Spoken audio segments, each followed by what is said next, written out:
Por el amor de Dios. You know where we are? Let me think. It's been so long. This is my first time back on the island in nearly 12 years. Engine has changed it so much. Tell me about InGen and this island. What does it have to do with you?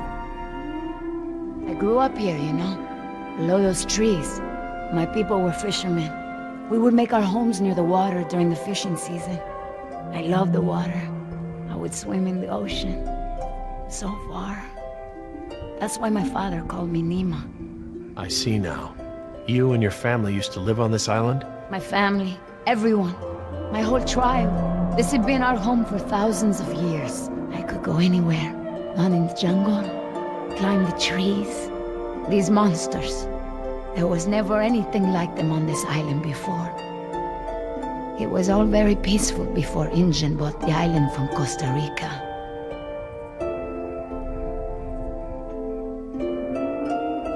I didn't realize this island had been inhabited before. InGen moved your people? They promised us homes and medicine, education. They didn't keep their promise. I guess from your point of view, they did. But the homes were slums and the medicine was extra or half-used or contaminated. We had schools, but no teachers. The island is so different now. I know the island. It's part of me. But when InGen came to the island, important men from Costa Rica came and asked my father to go back with them. They wanted my father to make a good impression, so that Costa Rica could ask InGen for a good deal of money for our island. When he was in Costa Rica, he was asked to cut his hair and wear a suit, so that he wouldn't seem simple to the InGen people. Spared no expense. Hammond, the man who made all this. He runs InGen. It's something he always says. He'll spend whatever it takes to make the park a success. So, he spent it all on the dinosaurs, not on my people. I felt as I feel now. My father was different. I knew him, but some part of him had been lost. I'm sure it was a very difficult time for your father. I know he wanted what was best for our people. He was too trusting. They took advantage of him.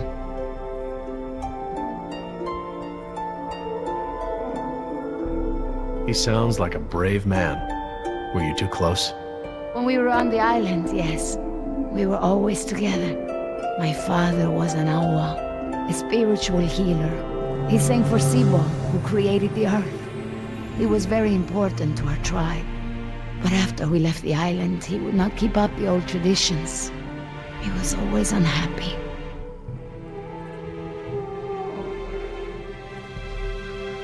What is Sibo? That mountain there. It is like a house, my father said. My people believe that the animals of the world built it. Before InGen. And my father and I would go to the ocean to fish. When I would swim in the ocean, my father would say, Nima! Little fish! Little fish, do not swim so far. I cannot catch you so far out. When InGen came to move us to Costa Rica, I became very angry with my father. Whatever he would tell me to do, I would refuse. But he would never be angry with me. He would say that I am a fish who would never eat the fisher's bait. He was right. To me, everything had a string attached. You remind me of Jess. I mean, that's how it used to be with us before the divorce. I'd take her to the museums or to the zoo. She'd always climb up onto things, you know, such a climber. She can't not climb over things, into things. Climbed into a tiger pen once. With a live tiger. But not anymore. No, things haven't been the same since the divorce.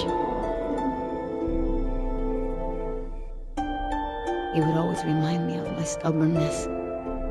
I believe that's how I must always be. You know, no ties, no temptation. But then I had Atlanta, my Mariquita. She is almost of an age where she will outgrow my protection. Young girls on the streets in my neighborhood, they get snatched up by local cartels, run drugs. Or worse, some just disappear. Now there is no choice. Everything I do for her.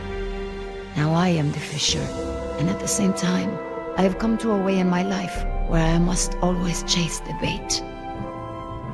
You named your daughter Atlanta? Yes, it's a beautiful name.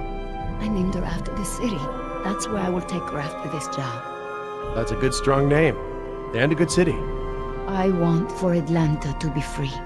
I want for her to have opportunities that I didn't have. I just hope I can be there for her the way my father was there for me. She can be stubborn like her mother used to be, and refuse the Fisher's bait. I think I know now it's a good way to be. I think that my father believed that too. Jess changed my life too. She was my second wife, second daughter. Apparently I'm the genetic carrier of rebellion because both my daughters got it. I worked so hard to protect Jess and keep her out of trouble. What about you? Did you turn out so good because your parents kept you out of trouble? Me? I was a little hellion myself. Uncontrollable. It's in my genes. Oh, now you know this is different. Still, one thing Jess really hasn't had in her life is a present father figure.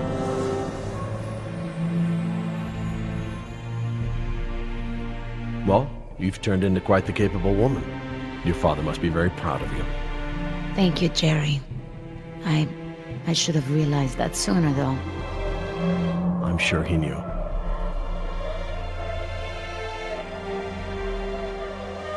Nima, look, What is it?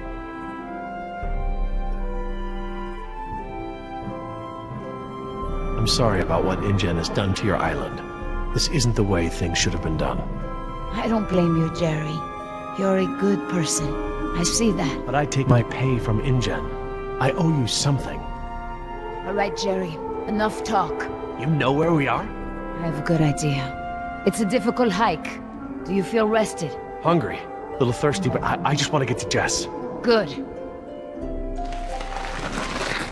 Shh.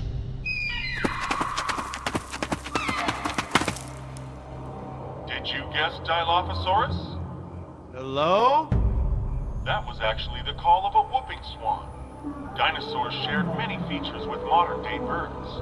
For instance, we now know that many theropod dinosaurs from the Jurassic period's vocal organs are just like modern birds. We are arriving at the fourth of 7 lookouts along the tour. Your Jurassic Park tour vehicle will stop for 5 minutes to let you stretch your legs and take photographs of our animals. Next stop, the Jurassic Park Marine Facility and Aquarium.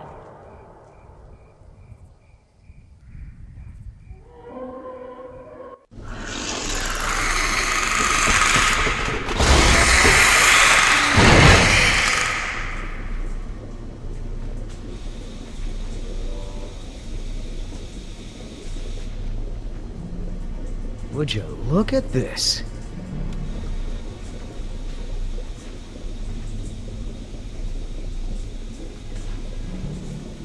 What are they? They look like feeder tanks. This could be a hatchery. A hatcher what? They're raising these fish to feed another animal, like at Marine World. Like the killer whales? Precisely. That's a lot of fish. How many whales are they feeding? I don't know. It looks like each of these tanks could feed 3 or 4 orcas per day. Oh, you're a fish expert now. I can make an educated guess. Look, there's a sign over there. It looks like a schedule or something. This is a hatchery. That's the stocking schedule for the tanks. Something tells me these fish aren't for feeding whales, huh, Doc?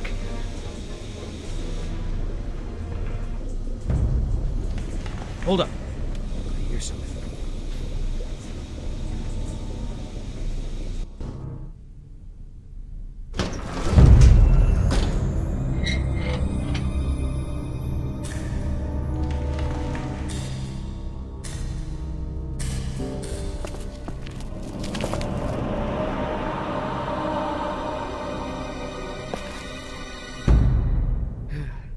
All clear. Dad! Jess! Oh, thank God. Are you okay? Are you hurt? No, I'm okay. Just, can we go home now? I'm so glad you two are safe, Jerry. How did you manage to get here? We climbed out of the tunnels through a service hatch near one of the tour routes. Luckily, someone left the tour program running. Thanks. You mean... Dr. Sorkin, the phones are not working.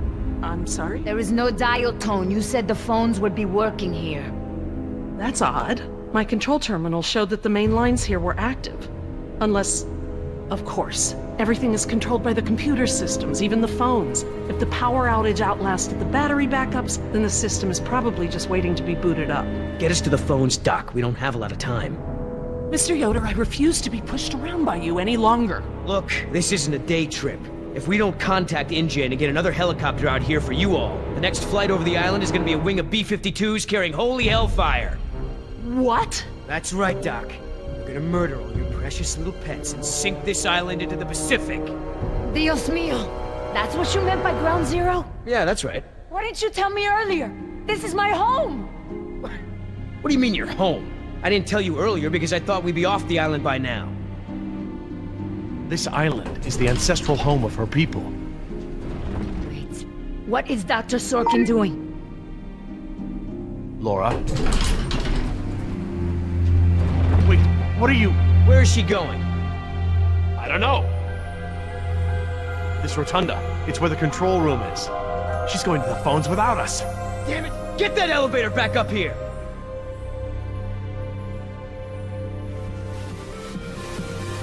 Wow, they've really made a lot of progress in construction here. Paleozoic, huh? Well, most of the specimens here aren't really from the Jurassic period anyway.